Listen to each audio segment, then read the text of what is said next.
నమస్తే, నేను మీ అశ్విని కుమార్.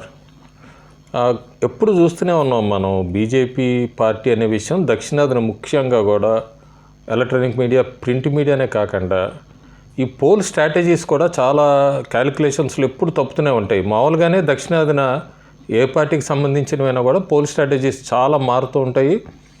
అలాగే సర్వేలకు సంబంధించి ప్రిడిక్షన్స్ కూడా ప్రీ పోల్ సర్వే కానీ, opinion poll survey, exit poll surveys కూడా చాలా తప్పిదాలు చాలా జరిగినాయి. ముఖ్యంగా జాతీయ మీడియా సంస్థలు చేసినప్పుడు, లోకల్గా కూడా కొన్ని దక్షిణాదికి సంబంధించిన కొన్ని చేసినప్పుడు కూడా చాలా తప్పులు మనం చూసాము ఈ మధ్యకాలంలో. అందులో ముఖ్యంగా తెలంగాణకు సంబంధించి మధ్యప్రదేశ్, ఛత్తీస్గఢ్లో అయితే అన్నీ తప్పు రిపోర్ట్సే ఇచ్చినాయి. అట్లాగూ అక్కడ కాంగ్రెస్ పార్టీ వస్తుందని చెప్పి మనం ఎగ్జిట్ పోల్స్ తర్వాత కూడా మా కౌంటింగ్ అయిన రోజు కూడా చూసాము ఏ పార్టీ అధికారంలోకి వచ్చిందని. So exit polls, opinion poles, pre poll service ఇవన్నీ కూడా 100% యాక్యురేట్ అనేది మనం ఇంతవరకు చూడలేదు. ఎక్కడో ఎగ్జిట్ పోల్స్లో అయితే కనుక ఇండియా టుడే యాక్సిస్ కొద్ది వరకు కరెక్ట్ అయింది, కానీ మన జరిగిన ఛత్తీస్గఢ్లో అయితే అది కూడా తప్పింది. అట్లాగే మధ్యప్రదేశ్లో చాలా తప్పింది.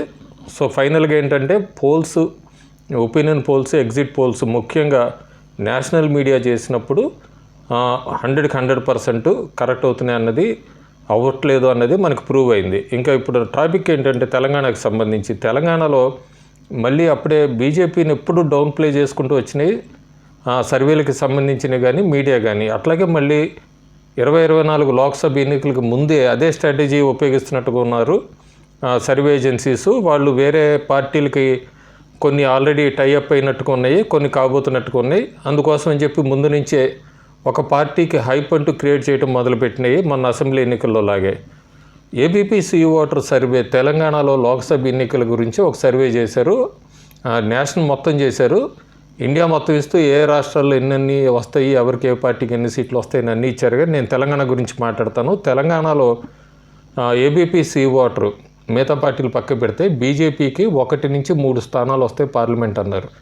నేను స్ట్రైట్ అవేగా ఏబీపీ సీ ఓటర్ వాళ్ళకి నేను ఛాలెంజ్ చేస్తున్నాను, ఛాలెంజ్ కింద స్వీకరించవచ్చు. వాళ్ళు తెలంగాణలో బీజేపీకి పార్లమెంటు స్థానాలు మీరు ఇచ్చింది కానీ అంతా శుద్ధ తప్పని, మీరు చెప్పిన దానికి డబల్ స్థానాల్లో బీజేపీ లోక్సభ ఎన్నికల్లో గెలవబోతుంది తెలంగాణలోని.